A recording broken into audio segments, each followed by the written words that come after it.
हम लड़ेंगे भी और जीतेंगे भी, ये तय है। इसका बचाना घूमता था और निशंसा और सब विचार ध्यान दो। देखिए, एक चींटी जब हाथी से लड़ती है ना, तो हाथी को गिरा देती है। तो हाथी को ये घमंड नहीं होना चाहिए कि उसके पास बहुत बड़ा संगठन है, उसके पास बहुत ताकत है, और हम तो वैसे भी हाथी को गिराकर जीत कर आए हैं। हम चुनाव बहुत अच्छी तरीके से जीत रहे हैं, कोई दिक्कत नहीं है, चारों तरफ अच्छी हवा है। आप मेरी विधानसभा में जोगावाला चले जाइए, विकास इन लोगों ने किया नहीं, इन्होंने अपना विकास किया। इनके परिवारों का विकास हुआ, इनके रिश्तेदारों का विकास हुआ। देखिए, हमारे क्रिकेट के सितारे हैं जो मोहम्मद शमी, हमारी दुनिया के सबसे बेहतरीन गेंदबाजों में, जिन्होंने वर्ल्ड कप में बहुत शानदार प्रदर्शन किया, उनका एक सम्मान समारोह कार्यक्रम जो है वो 10:30 बजे 3 दिसंबर को नेहरू स्टेडियम में किया जा रहा है। इसके बाद 3 दिसंबर को ही 12:30 बजे ऋषिकुल मैदान में उनका सम्मान समारोह है।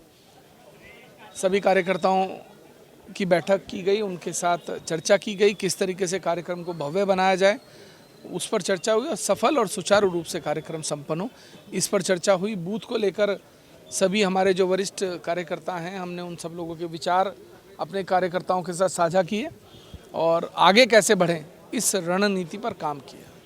रविदास की मूर्ति को लेकर भी आपने बड़ी बात कही है, हरिद्वार जिले में बड़ी मूर्ति लगने जा रही है, उसको लेकर क्या कहें? देखिए, दुनिया की सबसे बड़ी रविदास जी की जो हाथ से बनी हुई पेंटिंग लगभग 1.5 साल में बनकर तैयार हुई है, और वो जो गोल्ड प्लेटेड फ्रेम जो होते हैं वो दिल्ली में उसका कार्य संपन्न हो रहा है। उस पेंटिंग को हम चाहते हैं कि हरिद्वार जनपद में स्थापित कर एक इतिहास दर्ज में नाम दर्ज कराया जाए, और ये रहे कि रविदास जी की सबसे बड़ी हाथ से बनी हुई पेंटिंग अगर देखनी है तो आप हरिद्वार जनपद आइए, आपको हमारे जनपद में उनकी सबसे बड़ी पेंटिंग देखने को मिलेगी।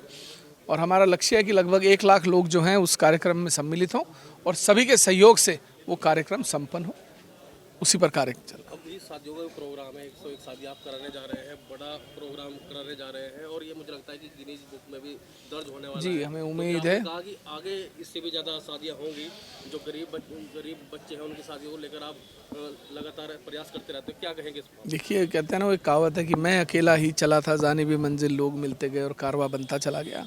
जब हमने पहला कार्यक्रम किया था तो 5 कन्याएं थी, दूसरा किया तो 11 थी, तीसरा किया तो 21 थी, चौथा किया तो 67 थी, और 5वां कार्यक्रम करने जा रहे हैं तो 101 कन्याएं हैं। और ईश्वर ने चाहा जिस दिन हम 10वां कार्यक्रम करेंगे उस दिन 1001 कन्याएं होंगी। तो हमारा लक्ष्य बहुत बड़ा है। हम इस हरिद्वार जनपद में कोई भी घर ऐसा ना रहे जिस घर परिवार में एक भी अनाथ और निर्धन कन्या बिना विवाह के रह जाए, ये हमारा लक्ष्य है। आने वाले 3 सालों में हमें इस जनपद से इस तरीके की कोई भी परिवार ऐसा ना रहे जिस परिवार में पैसों के अभाव में कोई कन्या विवाह से वंचित रह जाए। 2024 के लिए आप तैयार हैं, बूथ की बात आप कर रहे हैं, आज आपने कहा भी है कि अगर बूथ नहीं बनेंगे तो इतना फायदा नहीं मिल पाएगा। देखिए सर, क्योंकि बीजेपी का तो संगठन है अपना, उनके तो बूथ बने हुए हैं, उनका तो एक बनारा भी है, मेरा बूथ सबसे मजबूत, आपका क्या नारा होगा? देखिए, एक चींटी जब हाथी से लड़ती है ना, तो हाथी को गिरा देती है। तो हाथी को ये घमंड नहीं होना चाहिए कि उसके पास बहुत बड़ा संगठन है, उसके पास बहुत ताकत है, और हम तो वैसे भी हाथी को गिराकर जीत कर आए हैं। और हमारे लोगों ने जो उस समय काम किया, मैं तो नया था, मैं तो किसी को जानता भी नहीं था, मेरे पास तो एक कार्यकर्ता भी नहीं था। तो जब सब लोगों ने मिलकर इतनी बड़ी लड़ाई लड़ी, तो ये लड़ाई लड़ने उस समय हमारे पास 4 थे, आज हमारे पास 4000 लोग हैं।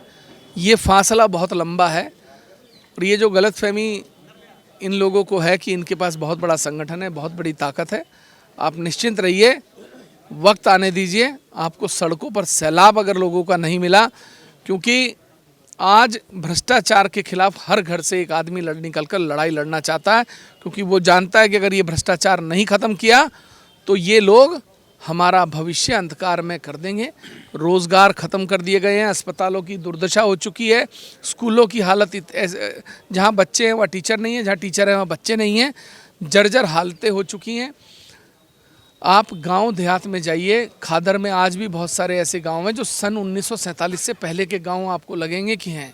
आप मेरी विधानसभा में जोगावाला चले जाइए, विकास इन लोगों ने किया नहीं, इन्होंने अपना विकास किया। इनके परिवारों का विकास हुआ, इनके रिश्तेदारों का विकास हुआ। ना तो कार्यकर्ता सफल हुआ, ना कार्यकर्ता का सम्मान हुआ और ना जनता का सम्मान हुआ। तो हम इस परंपरा को बदलना चाहते हैं। हम चाहते हैं कि यूथ आज सड़कों पर आए। और देखिए, मैं आपको फिर बता रहा हूँ, जिधर जवानी चलती है उधर जमाना चलता है। लेकिन सर यूथ चल पड़ा है। अफसोस इसलिए है टोए वाला ऋषिकेश को लेकर कहते हैं कि 2 लाख यहाँ हमारी वोट है वो कटेंगे नहीं, तो उमेश कुमार कैसे लीड काट पाएंगे 2 लाख? चलिए, वो उन 2 लाख लोगों से लड़ेंगे चुनाव। हरिद्वार विधानसभा में 20 लाख वोटर है। अगर वो 2 लाख लोगों से ही वो चुनाव लड़ने की बात करते हैं तो फिर उन 2 लाख लोगों से ही वो चुनाव लड़ें। हम सबके साथ मिलकर चुनाव लड़ेंगे और आप देखिएगा किसको वोट कितना मिलता है। हम लड़ेंगे भी और जीतेंगे भी, ये तय है।